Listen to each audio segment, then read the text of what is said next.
Hey there, guys and gals, and hello, my friends. This is your host, Joe, Life with Yosef, and I had promised I was going to make a vlog about Jolene, why Jolene, and the Shakedown experience with Jolene, and I haven't felt well, and I know you're all tired of hearing that crap, so I'm going to get to it here today. Now, I'm going to show a little bit of the opening from when I was in Sandy Beach. I've tried to make this twice, and I really didn't do an acceptable job to me. So you're going to see a touch of the opener, and then I'm going to come back and I'm going to talk about a lot about this. And this is the impetus I needed to get out here and take care of some of this.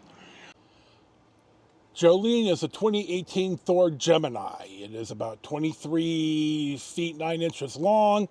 It is on the Ford Transit Connect chassis with the 3.2 liter inline 5 power stroke turbo diesel. Now, on this last trip, I drove, or on the Shakedown cruise, I drove 1,725 miles roughly and got 15.9 miles a gallon, which is roughly what I get driving the locomotive. So diesel not in California is cheaper a lot of the places than unleaded.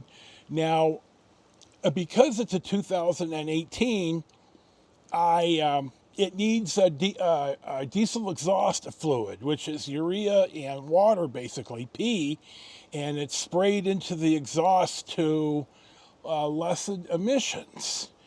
And it's expensive to fix when it goes bad. So that's one of the risks of buying a modern diesel, is that you have DEF, and it's gonna not be a cheap fix when it fails.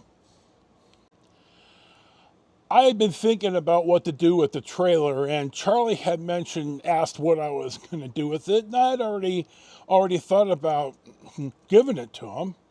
And the last time I was down there, or 2 times ago, I guess, that's exactly what I did. We talked about it, and it's at his house, and you know that now. So, one of the biggest reasons I got rid of the trailer is, and I don't know if I really talked about this or not on the travel film, is I stayed in campgrounds like in Pedersen at Kit Fox, where I had a back end spot and I hung out into the internal road and I had to unhook. So you drive 150, 60, 70 miles. It's 90, 95 degrees, and I'm out there having to drop the trailer.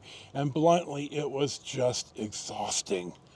Dealing with the trailer became exhausting. I thought I was going to bring the Spider with me, and I didn't. And it came to a point where it was overwhelming me. And you've heard me use that term a little bit lately, and it was just overwhelming. So now it's safely at Charlie's, and I have the new Jolene. So I bought it I bought a newer one mainly because I didn't need a big trailer anymore. Now this one it's a mini C. It's fully self-contained, and it's enough for Dude and I. So I've talked to a couple of people at the campgrounds over time that had a Sprinter, the Mercedes or the Dodge Sprinter chassis Mini C. And they said, it has its advantages if you're willing to overlook the disadvantages, meaning there's not a whole hell of a lot of room. Well, I just need to manage my space better. But I like it on the trip. I was really happy with it, and I'm glad that I have it. I'm going to turn the camera here. One of these small RVs. This is on the Ford Transit chassis. If I ever buy another RV and just go by myself, I'm going to really look at one of those. Okay, I'm going to add in some pictures here. Now I have them on my tablet, so you're going to see me look away a sec. So hold on. Here's a shot of standing inside the door, looking towards the back. You see that the slide is extended because the bed is down. I'm going to talk about the bed, but you see there's really not a whole hell of a lot of room in here. Now the galley is a 2-burner propane stove, and it does work.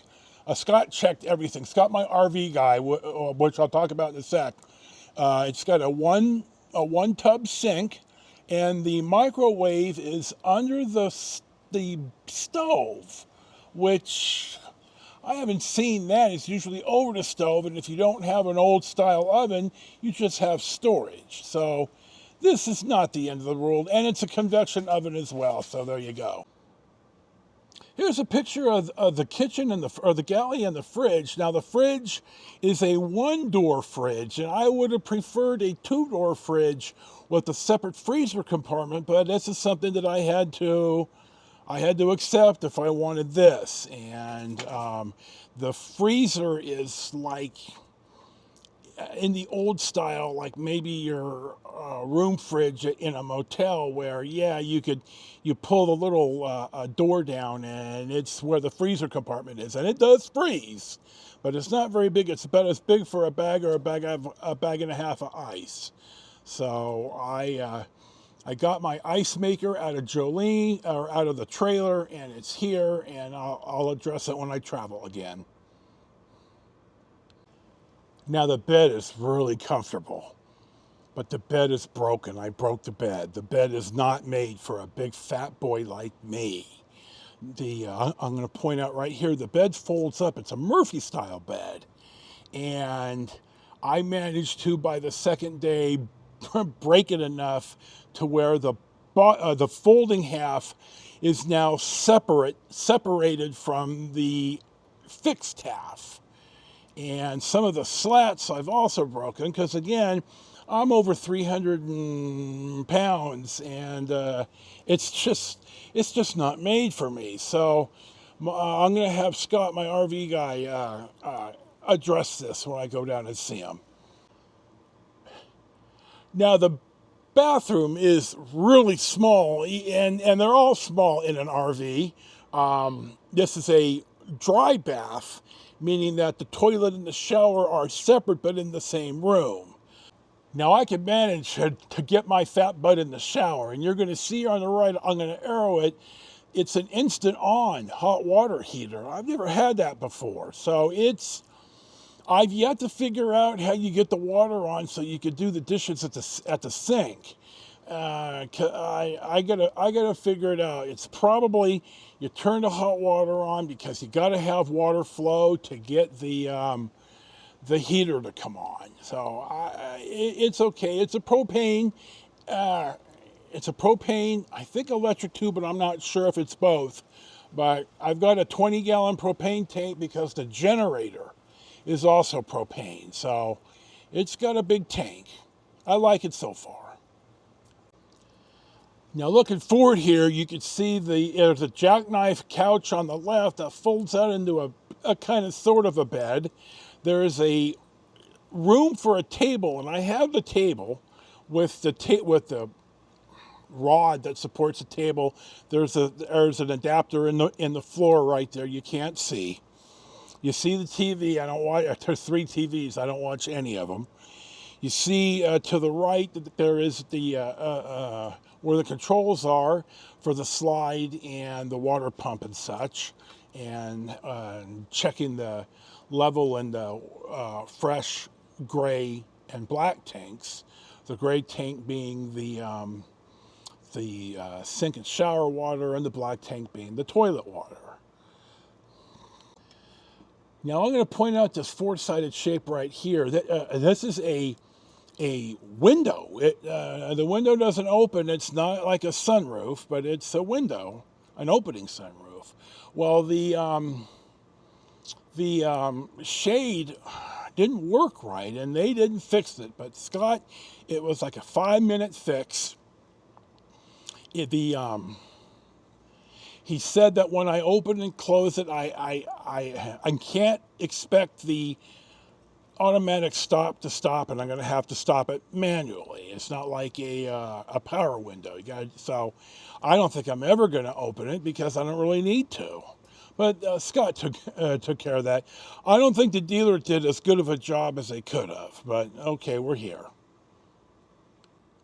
I want to point out here that the mirror has a backup camera. So when you put it in reverse, like almost everything else modern now, you get the reverse. But what it does have is the backup camera is always on. It doesn't have the grid to show how you're going to back up, but it's always on, so you could see behind you. I think that's a great idea. I don't know why more of these RV people don't do this. So it's outstanding, and it's in color too, and I really like that.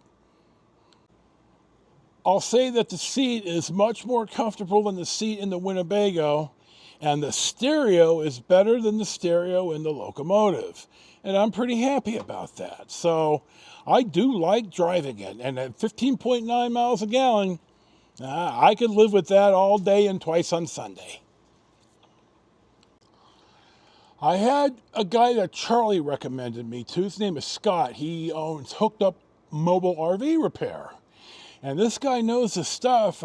According to Charlie, when the NASCAR comes to Phoenix International Raceway, he has the contract to service all of these fancy schmancy rigs that stay either in the infield and or out in the parking lot in the RV part. So if you've got that type of a contract, you got to have your shit straight. He does. His inspection ran 2 hours. It cost me about $370 or $80, and I tipped him some cash to take him and his family out to eat. It was 2 hours. It was worth every single penny. He said it's in pretty good shape. Everything works. Now I'm going to cut some film in right here, or I'm going to pip it in. He got up on the roof, and you could see that the front cap, though secure, is not as secure as it should be. And he says, it'll do for now, but I'm going to need to get this addressed. I'm going to need to get the bed addressed. I'll probably have him reseal and treat all of the roof while I have him. I'll have him deal with the bed. I'll have him service the air conditioning because I don't think it works very well.